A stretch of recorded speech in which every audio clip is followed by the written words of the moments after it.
So, hello everyone. Welcome to another session by the Biotech Research Club. Today we have with us Mugdha, who is a final year bioengineering student, and she is pursuing her dual degree project in the infection biology lab. So, today she's going to be talking about COVID, and the title of the talk is Culprits Behind Multisystemic COVID, Molecular Mimics, and Rogue Antibodies. Over to you, Mugdha. Thanks, Neha. Oh, hi all. So, is my screen visible? Am I audible properly? Yeah. Okay. So, in case I get kicked out of the meeting because I don't trust my internet today, please call me, like normal, call me on my phone. I'll get started. So, thanks for the introduction, Neha. I'm Mugdha, and obviously, I'll be talking about the project that we did recently in the infection biology lab, and the two papers that came out of it. So you'll be hearing these terms: molecular mimicry, autoantibodies, immunoinformatics, COVID, multi-organ damage, etc. very frequently in the coming slides. Now, this is all the science, or let's say technical side of it. But I'd also like to talk about in a narrative tone instead of just presenting these two papers, because the entire project for me was kind of a year-long journey with Dr. Vani and Shiva. Shiva is ex-lab member and he's currently pursuing his PhD in UT Southwestern. So, like, it was a year-long journey from July 2020 to June 2021, from the conception of the idea to finally the papers getting published. So I'll try to convey that process along with obviously the results. So now let's start with the basics, because I'm assuming we might have a heterogeneous audience here with like people from different years and different branches also. So one of the main functions of the immune system is to differentiate between the foreign and the self, right? The system basically has a tolerance for the self. That's the basic requirement of recognizing something foreign and then eventually mounting a response against the newly intruding member. But in case of autoimmunity, this self tolerance is what gets hampered, and immune systems components like B cells and T cells start attacking their own host. Now, this dysregulated immune response is what clinically presents as hyperinflammation or tissue damage. And if we talk mechanistically, there are multiple ways for this to happen, like bystander activation or netosis, and of course today's main man, molecular mimicry. So we'll talk about what these things exactly are in a couple of slides later, but I'll quickly just go through the image here so that we can visualize these things better. So when a microbe or any foreign thing enters your body, it's taken up by APCs. APCs are specific immune cells that can process and present antigens. So when they take up a foreign body and process it and present it, that particular process of recognition happens through MHCs. And after this recognition, in this image you can see only T cells, but there are also B cells that can recognize specific antigens. And after this recognition, which can involve recognizing either the sequence and also the structure, there are multiple downstream immunological events that lead to a full-fledged immune response. For example, secretion of antibodies or secretion of cytokines, etc. Now, what is of importance for us here in this image is the process of recognition. If there is sequence similarity or structural similarity between the antigens, or let's say specifically epitopes, and some human proteins, that similarity eventually leads to the activated T cells and specific antibodies attacking our own proteins. And that process is known as autoreactivity, which can cause multi organ damage or tissue damage, hyperinflammation, and some specific autoimmune disorders.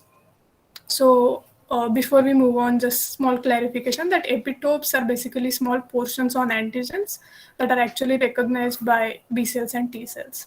So, epitopes is what we'll be looking at here onwards and not like antigens. Now, as we all know, in March 2020, we were sent home, and around April, May, I think the pandemic picked up in India, and there were many reports that started accumulating of severe COVID-19 cases. Now, along with the severity of this disease, there were accompanying symptoms of autoimmune disorders. Typical autoimmune disorders like Kawasaki disease or rheumatic musculoskeletal diseases, or even Graves' disease, which is basically autoimmune thyroiditis, and also multisystem inflammatory syndrome in children.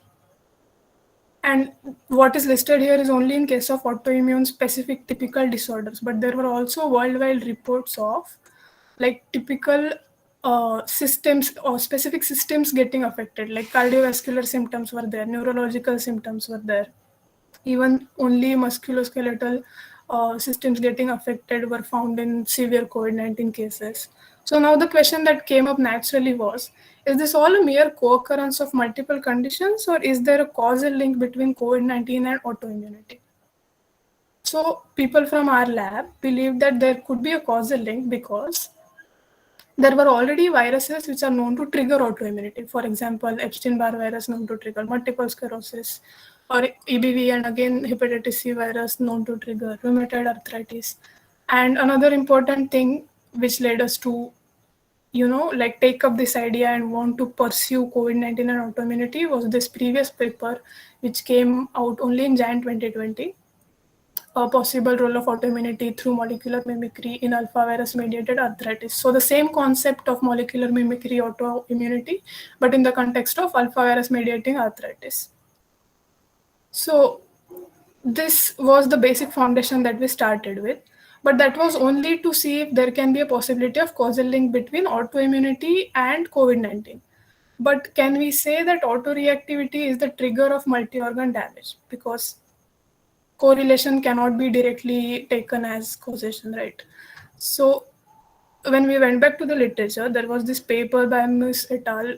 Published in 2020 only, saying that even though ACE2 and TMPRSS2, these two are the proteins which are necessary for the virus to infect a human cell, even though these two are present in a particular human cell, that doesn't mean that the cell will get infected by the virus, which means they're necessary but not sufficient, which leads us to knowing that tissues expressing both might not be infected by the virus but can be damaged, and that was actually clinically seen.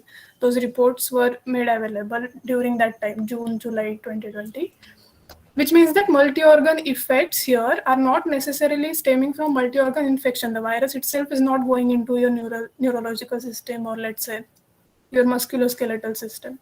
So there might be some other mechanism that is not direct viral infection, and that mechanism is causing multi-organ effects, which led us to think that, okay, so there is reasonable possibility that autoreactivity can actually trigger multi-organ damage in case of COVID-19. But why molecular mimicry? As I previously said, there are multiple other mechanisms which can cause autoreactivity or autoimmunity. So there, let's go one by one: NETosis, bystander activation, molecular mimicry, and a couple others. But these are like the main things that came up prominently when I was reviewing the literature. So NETosis is basically neutrophil extracellular traps where there will be fibrous accumulation. Basically, DNA from neutrophils will come out, and this is a response to invading microbes. So because of that extracellular DNA, there is exposure to histone complexes, which leads to eventually harming your own body cells.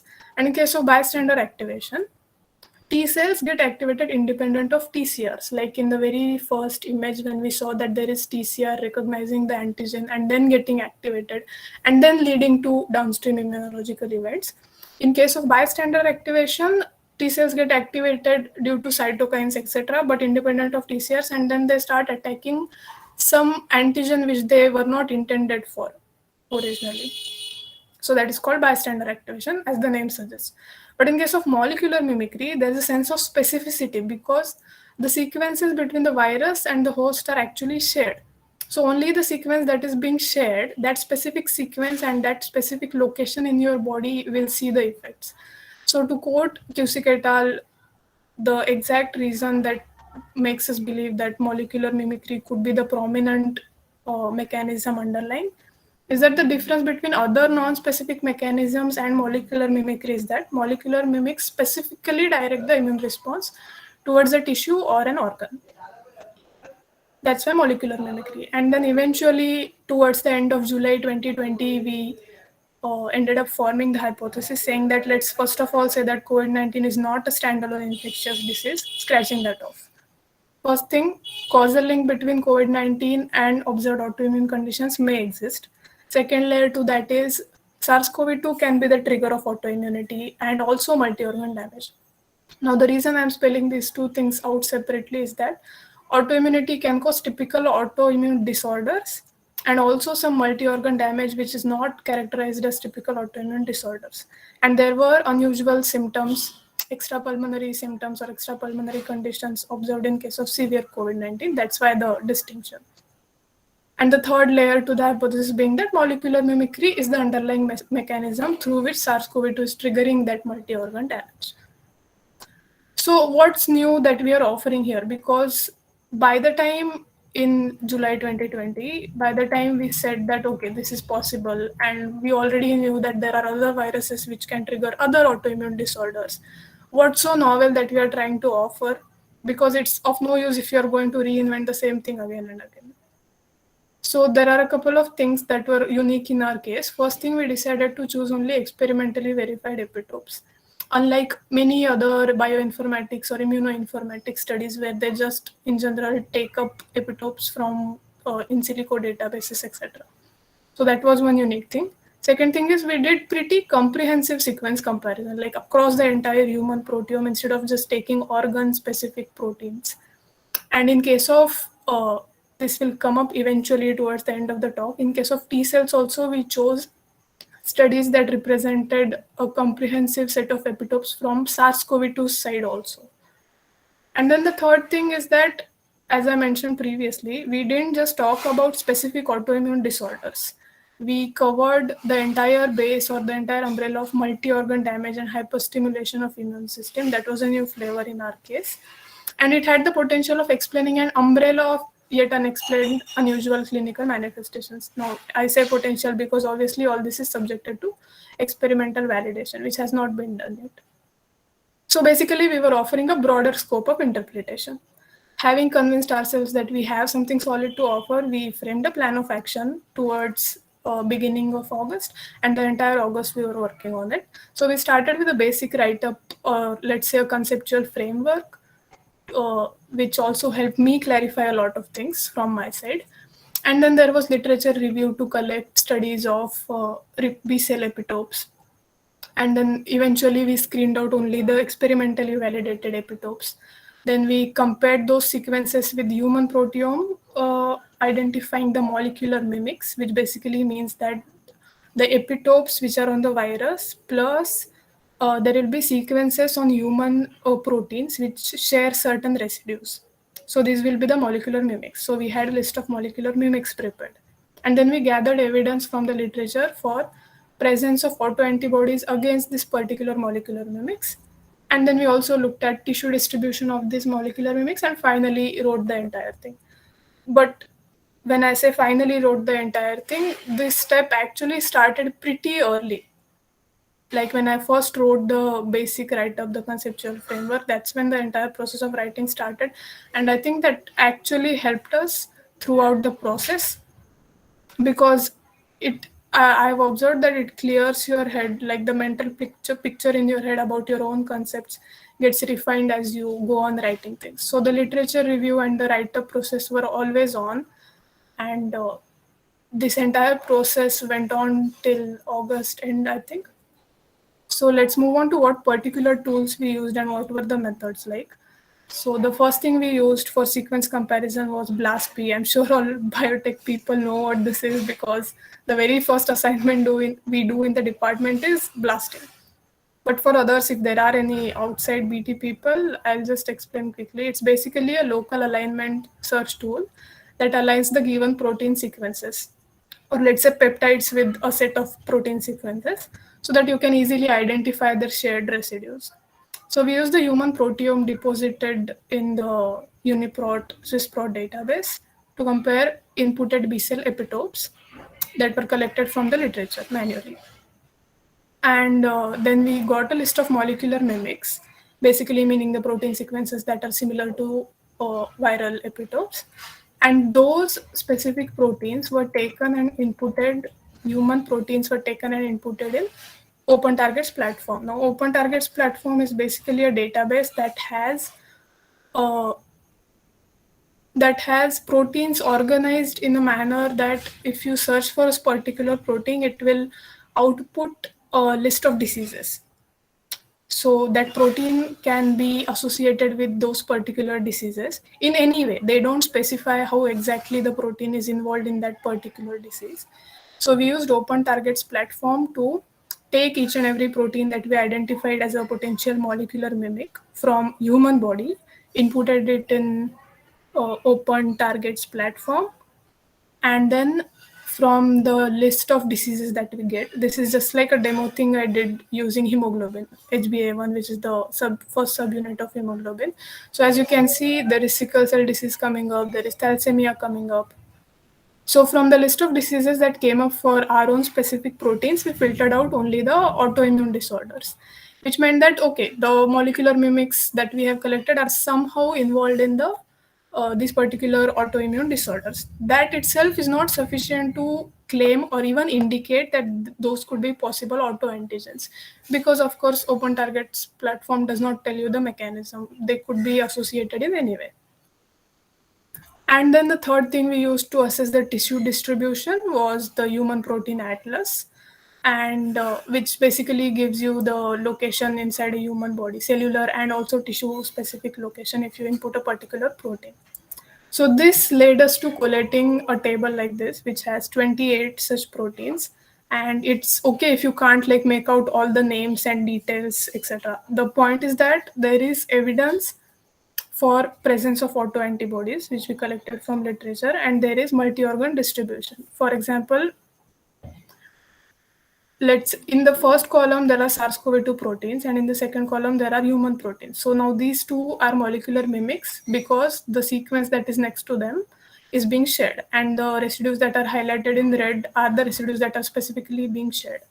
Now, when we used Open Targets platform, this specific human protein is found to be associated with this particular autoimmune conditions, and the references listed next to them are for the demonstrated presence of autoantibodies against those human proteins. And the last column is for the tissue distribution. Now, what's to be noted in this? There are four more tables like this. What's to be noted is that the multi-organ distribution. For example, let's take anything random. There is cytoplasmic expression in most tissues. Then there is endothelial cells. Then there is nuclear expression. Uh, then there is parathyroid gland. Then there is, let's say, heart muscle, skeletal muscles. So throughout the table, we saw that, okay, there is multi-organ distribution and there is demonstrated presence of antibodies also, which made us really happy because that's what we expected, right? Autoreactivity at the basis of multi-organ effects can be a thing. We haven't yet done the experimental part, but looking at all these computational results, it seems like there is a reasonable possibility. And another thing that made us really happy was that when we looked at all the autoimmune disorders that came out in the first table, we pulled out only the frequently occurring diseases, autoimmune diseases, and again went back to the literature to see if these diseases actually occur in severe COVID 19 cases or not. And they do. So that also fell into place very nicely. Now comes the part where we started sharing our results with different journals, and because we as a team were watchful of the literature, Dr. Vani came across this paper, Immunoserological Detection and Diagnostic Relevance of Cross-Reactive Autoantibodies in COVID-19 patients. So this was published in Journal of Infectious Diseases, and the authors are basically all clinicians from a hospital, and they did autoantibody screening in 12 hospitalized patients, basic immunofluorescence techniques only, and which led them to a unique immunofluorescence pattern on rat tissues from serum samples of 12 hospitalized COVID-19 patients. Now, this immunofluorescence was unique in the sense that it was not organ specific. In the rat stomach also, rat liver also, they saw the immunofluorescence pattern, which meant that it is something that is spread across the organ systems, and also it was COVID specific. It was not present in other patients. So this was a newly observed unique COVID specific immunofluorescence pattern.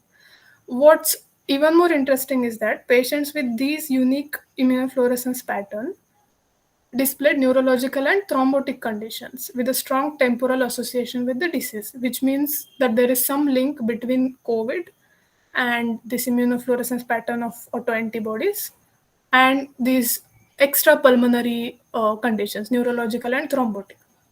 Additionally, a patient with GBS, which is a neurological autoimmune disorder, was also found to possess autoantibodies in cerebrospinal fluid. So there is also clinical evidence, which is cherry on the cake.